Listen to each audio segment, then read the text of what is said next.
बिस्मिल्लाहिर्रहमानिर्रहीम अस्सलाम वालेकुम। Today is the topic about nested selection structure. आज से पहले हम इफ़ स्टेटमेंट और इफ़ एल स्टेटमेंट देख चुके हैं, जो कि सिलेक्शन स्टेटमेंट में हमने देखी हैं। तीन तरह की स्टेटमेंट्स थी हमारी, जो कि टाइप्स में थी, सीक्वेंशियल, देन सिलेक्शन एंड अब रिपीटिशन।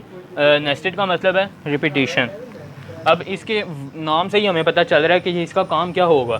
स्ट्रक्चर से हमें पता चल रहा है, स्ट्रक्चर जो कि हम पढ़ते हुए आ रहे हैं अभी तक, अपने प्रोग्राम का स्ट्रक्चर या फिर इस फंक्शन का स्ट्रक्चर। सिलेक्शन स्टेटमेंट हम पढ़ चुके हैं। सिलेक्शन में क्या क्या काम था, जो भी नेचुरली आ रही होगी हमारी, ट्रू होगी वो या फॉल्स होगी, उसका जो भी नेक्स्ट स्टेटमेंट हमारी चलेगी ये उसके ऊपर काम करेगा। एंड नेस्टेड का मतलब क्या है? नेस्टेड आज से पहले हमने कभी नहीं पढ़ा। इसका मतलब है repetition.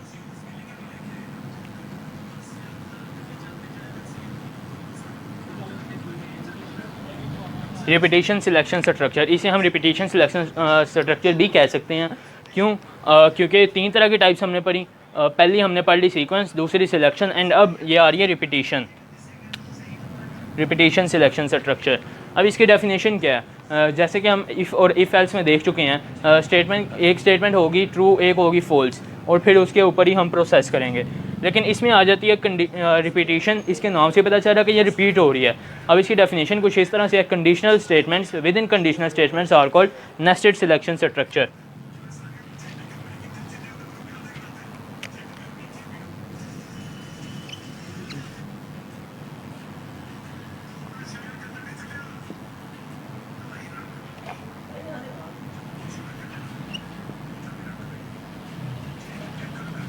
Conditional statements within conditional statements, यानी कि एक कंडीशन होगी और उसके अंदर ही और कंडीशंस होंगी।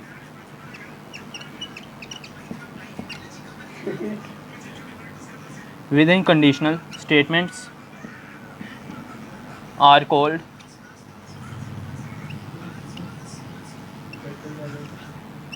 Nested selection structure.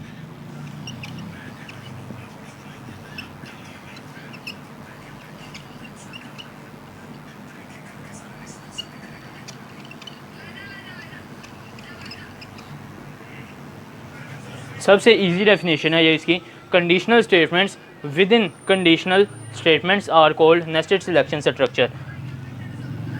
कि एक कंडीशन के अंदर एक और कंडीशन होगी, उसे हम कहेंगे नेस्टेड सिलेक्शन स्ट्रक्चर। अब यही इसके टॉपिक में पढ़ते हैं और इसका जो सिंटेक्स है उसे भी देखते हैं। सिंटेक्स कह लें या जनरल स्ट्रक्चर कह लें, एक ही बात है। सबसे पहले स्टार्ट हो रहा है 3.2.3 नेस्टेड सिलेक्शन स्ट्रक्चर। इसका क्वेश्चन क्या बन के आ सकता है? Right and note on nested selection structure, long question. और जितने भी हमारे पास तीसरे चैप्टर में इफ़ वाला स्टेटमेंट, सिलेक्शन स्टेटमेंट और नेस्टेड सिलेक्शन स्टेटमेंट, ये दोनों ही बहुत इंपॉर्टेंट लॉन्ग है। इफ़ एल्स वाला भी आ सकता है, इफ़ भी आ सकता है और नेस्टेड भी। Let's closely observe the general structure of an if else statement. अब इसकी जनरल स्ट्रक्चर क्या है?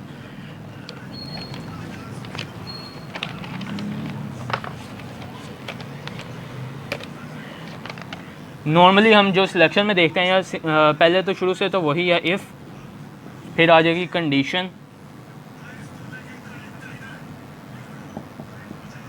देन उसके बाद एसोसिएटेड कोड।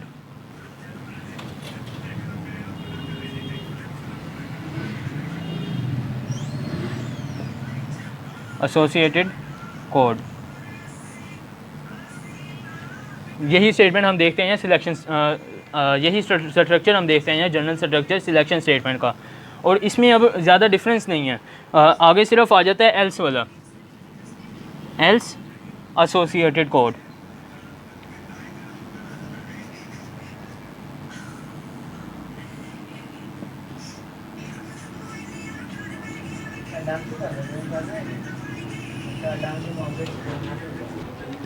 सिंटेक्स हमने इसका देख लिया: if condition associated code, then else associated code.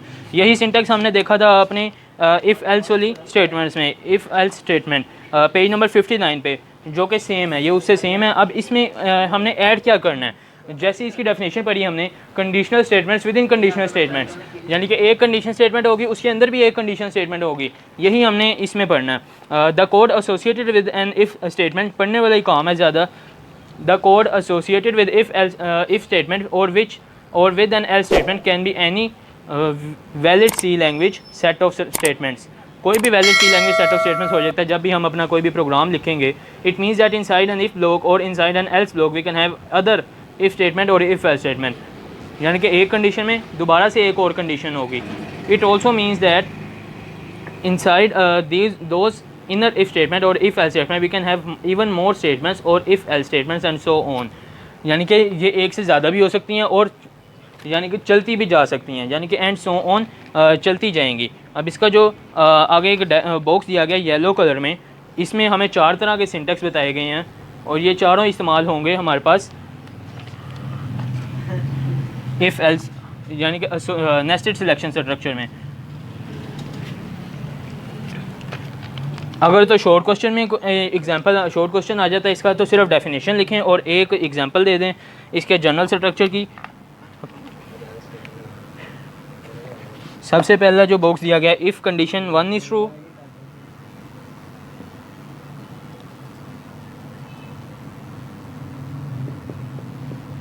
if condition 1 is true, then if condition true is true, if condition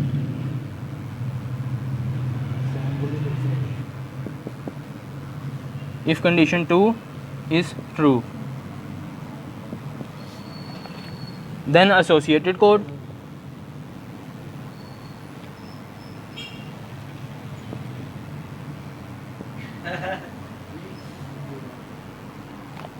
then हमारे पास आ जाता है else associated code।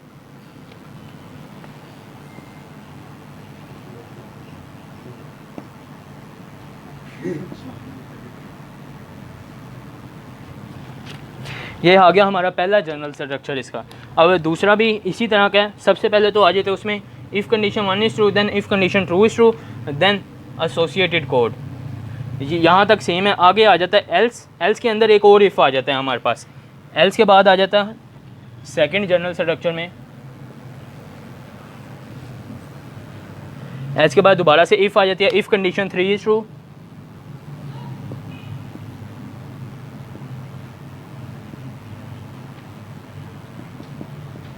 if condition 3 is true,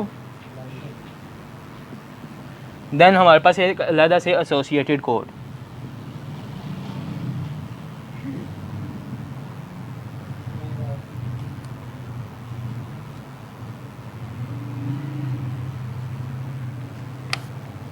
पहली statement में हमने देखा आधे से ज़्यादा जो जनरल स्ट्रक्चर था वो सेम था। देन सिर्फ एल्स के अंदर हमने एक और इफ पुट कर दिया। ये थी हमारी तीसरी कंडीशन। तीसरा जनरल स्ट्रक्चर हमें क्या देखने के लिए मिलता है? सबसे पहले सेम है, if condition 1 is true, if condition 2 is true, then associated code, then else. फिर हमें देखने के लिए मिलता है एसोसिएटेड कोड, देन उसके बाद एक और एल्स मिलता है। अब यहाँ पे किया क्या गया? सबसे पहले तो उन्होंने एक इफ़ स्टेटमेंट दी हमें, if condition 1 is true, then if condition 2 is true, then else. बीच में एक एल्स स्टेटमेंट आ गई, एल्स एसोसिएटेड कोड। अब जो जनरल स्ट्रक्चर चल रहा है वो सिर्फ चल रहा है इफ़ का और एल्स का, यानी कि इन दो इफ़ एल्स का। और जो ये दरमियान वाला एल्स आया, ये इन दो इफ़ एल्स के अंदर एक एल्स उन्होंने पुट कर दिया। ज़्यादा इसकी समझ तब लगेगी जब हम प्रोग्राम करेंगे। मोस्टली जो है हमारे प्रोग्राम्स अभी आने वाले हैं चैप्टर 3 में, जितने भी साथ साथ चलेंगे उनमें ज़्यादातर कंडीशन उन्होंने जनरल स्ट्रक्चर जो है वो 1 वाला यूज़ किया या फिर 3 वाला।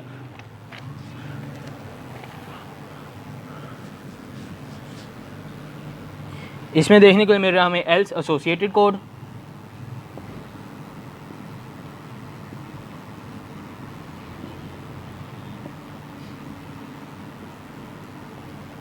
देन फिर से else, if condition 3 is true, if आ गया, कंडीशन आ गई 3 is true, then associated code. अब जो 4 वाला है हमारे पास, इफ़ कंडीशन 1 इज़ ट्रू, उसमें भी ये सेम है, if condition 2 is true, then associated code उसका आ गया, देन एल्स स्टेटमेंट आ गई एसोसिएटेड कोड के साथ।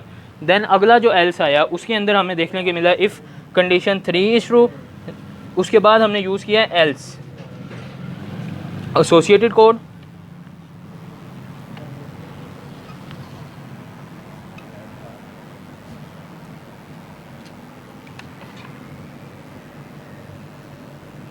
Else associated code.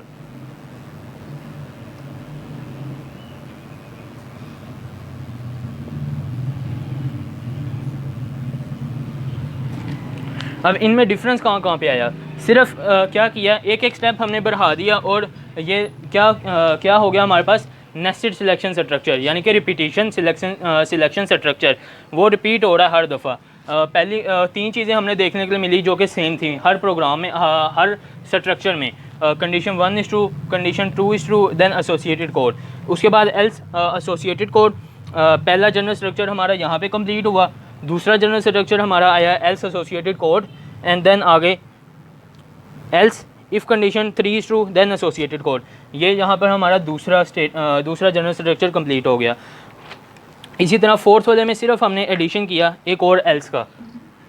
होप्स हो कि आपको ये लेक्चर समझ आ गई होगी। जब हम इसका प्रोग्राम करेंगे तब ज़्यादा अच्छी तरह से समझ आएगी। इसमें बहुत सारे प्रोग्राम हैं चैप्टर 3 में जो कि इसको समझने के लिए बहुत ही ईजी साबित होंगे। अल्लाह हाफिज़।